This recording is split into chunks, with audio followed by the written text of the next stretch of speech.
So what's up guys, and we are back for another video. Ngayon, magte-test fire tayo.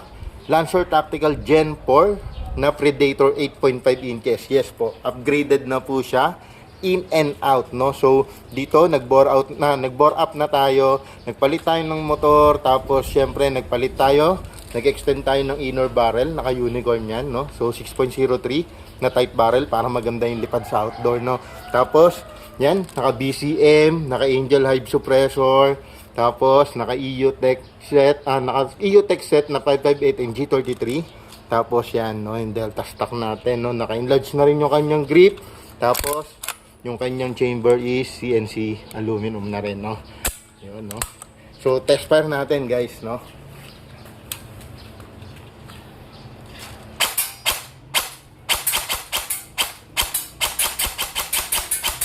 So yun, kung mapapansin nyo, ang ganda ng trigger response kasi naka-Gate Astor 2 ETU na po siya, no? Yes, naka-Gate Astor 2 ETU na po, no? So, yan, try natin, no?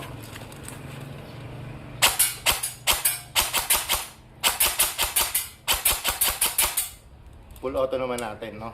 So, kamutin natin, full auto natin, tingnan natin yung cycle, no?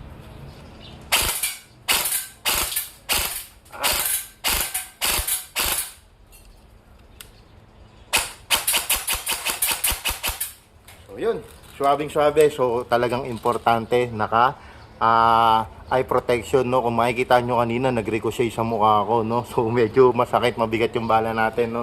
So yun, kung wala tayong eye pro, pwedeng nabulag tayo, no. So yun, no. Yun, o, diba? Yan, shoutout sa inyong lahat.